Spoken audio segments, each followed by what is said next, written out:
Oh, we're already off and running with these trade moves. The Pacers making waves, and along with the Kings. Pacers traded two-time All-Star center Domantas Sabonis, Jeremy Lamb, and Justin Holiday to the Kings for a package deal that includes guard Tyrese Haliburton, many felt like was the centerpiece there at the Kings, Buddy Hield, the sharpshooter, and Tristan Thompson. Some more moves. The New Orleans Pelicans have acquired guard CJ McCollum from the Portland Trail Blazers, the teams announced on Tuesday. New Orleans is also sending a protected first-round pick and 2 second-round picks to Portland in part of a 7-player deal. This trade breaks up Portland's backcourt duo of McCollum and All-NBA guard Damian Lillard and ends an era for the franchise. And if we can, let's give a hello here to Monica McNutt, because she's in studio with us. Hey, y'all. We don't normally get guests with us sitting next to us here, so we feel very honored. Dude, and I don't usually get to hang out with, like, cool, super cool sports couples. Like, come on now. This is great. Hey, clip this. I like to start seriously. This with Monica. Save it for later. Okay, I mentioned the CJ McCollum trade, and obviously now this brings up questions for Damian Lillard and what this means for him going forward. The news is that they're going to build around him. What do you think is going to happen there in Portland? I understand the numerical reporting that our Adrian Wojnarowski has done, but I just don't see Portland as a destination. Like, I don't see it attracting free agents. And even if part of unloading these salaries was so that they can absorb a contract, let's say, hypothetically, y'all, that Ben Simmons still ends up in Portland ultimately. So you're going to go Ben Simmons, Damian Lillard. Tell me who you want in your other big three. Either Anthony Simmons, who they buy, is taking a leap, or Yusuf Nurkic. Like, is that still enough to get you beyond the Western Conference Finals? Like, I just don't see where this is going to yield the results that Dame ultimately wants. Now, if he wants to go down as a guy that stayed in one organization, salute, shout out to you. Seriously. But don't worry about that jewelry, because it ain't coming in Portland. And I feel like that luster's lost. I don't even really know if Dame really feels like, to cement my legacy, and what I've said is, I got to stay in Portland. I don't know if that's even the case. And I agree with you. And Shay disagrees with us. You think Portland is a place where people should want to go. I like Portland. I don't know from an NBA perspective.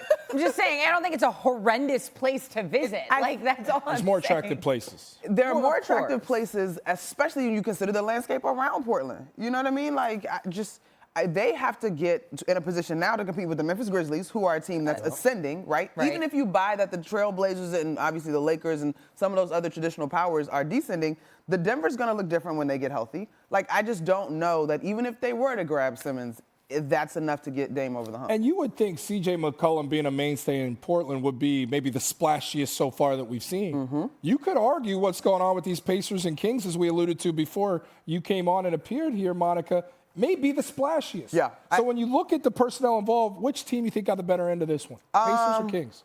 I think in the right now, I kind of like what the Pacers or the Kings did in the right now. And I think we can't dismiss teams that have been in purgatory, both the Pacers or the Kings and the Pelicans, wanting to get into the play-in or the playoffs right now. Like, I don't think that should be dismissed. Does this mean this trade shaped them up long-term? I'm not necessarily sold on that, but I think Alvin Gentry can kind of work through some of that backlog, particularly at the 4 position when you look at Sabonis, Barnes, Rashawn Holmes.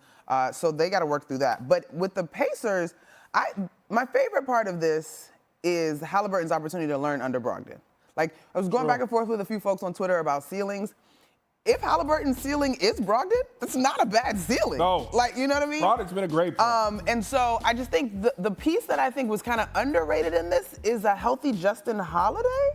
Interesting. Who, if you go Holiday Hield, like right now they're shooting about the same from 3, but Holiday is far more interested in defense than Hield. He's a two-way guy. And you love Hield, though. I love Hield because he's a marksman. He's a specialist. Yeah. But he's doesn't have what Monica's talking about. And he's been a little streaky in terms of that. Like, I think he's down statistically from the past couple of years from like 41 to 39. But like, whatever. So I think Holiday is kind of one that people might be overlooking. Yeah, I think to me the quickest reaction is it's a loaded backcourt with Sacramento. You're going to have to move one of those 3 guards. You do. Domantas Sabonis is a great piece to put down there down low, which is now crowded front line. Yeah. But I look at it, I think this is where the Pacers are going to go. Haliburton's the guy they're going to build around while also making Miles Turner happy, and I think that's big to the Pacers. So I do think both kind of win. Let's go to the Nets, because this seems like it's going to come down to the wire between, if something does end up happening, between Brooklyn and the 76ers, Ben Simmons, James Harden. Oh, we haven't talked about this one enough. James Harden sitting out a 3rd straight game last night. I know hamstring tightness, whatever, but the fact that he's not playing and the Nets look terrible. What do you think is going to happen between the Nets and the Sixers? I think in the last 2 days in particular, Shay, the conversation has shifted to what James Harden and the Nets want. But let's not forget this MVP season that Joel is having and the Sixers not wanting to waste it. Cher Spain brought this up the other day on Around the Horn, which I thought was really savvy. You also got this idea of like making a direct competitor better, right? Which is like yes. a piece of the puzzle. All I will say is the best indicator of future behavior is past behavior, and we've seen something like this go down with James. And I am not. If he's finagling behind the scenes, he's made it very clear he's trying to get a ring. And while these guys have all said we respect Kyrie, two things can be true. I respect you, and I'm also irked because we had a plan, and it's not. You dropped your part of the bargain. And so I would do this. I would just do it. Like, make both sides happy. Let's keep it moving. Let's be reminded how good Ben Simmons potentially was. But I think one thing for the Nets is for KD to return. This would be one of the biggest busts in terms of a deal. Like when we saw LeBron go down to Miami with the big three, and they said they're going to win titles upon titles. Yeah. That didn't happen. But they got the hardware. Yeah. To think you put this group together in Brooklyn and it may never translate to a title or even postseason series win would just be wild to me, Monica. I just feel like Harden constantly sitting out and the way the Nets look is doing such a disservice for KD in the long run and them competing. And I don't understand the mindset behind that. But and not even just KD, but like all those young pieces. Right. Like I remember when KD was, when he was the front runner for MVP, one of my friends tweeted, y'all don't understand, KD is literally playing with church league dudes. Like, yeah, it's real. He was carrying everybody. Real. And so I just think the lack of continuity doesn't help anybody at all. Now, if it were to bust, it's the wild NBA that we all love. But I do think, especially in KD's case, he went to Golden State and got it done. So there is a less of patience on the timeline when you get three stars together compared to when LeBron first And did. James Harden is still in pursuit of that. He's sniffed it almost with Oklahoma City, almost with Houston. Mm-hmm. They thought they were in this position, which was a guarantee in Brooklyn. And my man's probably saying, I'm looking at KD, he's done it. I'm looking at Kyrie, he's done it.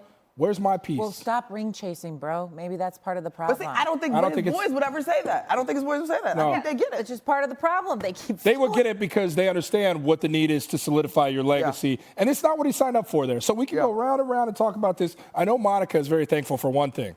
Because we didn't talk about the New York Knicks right now. Yeah, I know. Unless you want to. Dude, tell us what's going on. Are they about to just empty the... First of all, I'm like hawking my phone because I'm like, what's going on with RJ? Like, he left last night. Is it serious? Is it serious? It's keep RJ. That's really it, right? The only person safe at the trade deadline for the Knicks right now who are suffering in a losing season currently? I love RJ, and he's come on very, very strong in the month of January.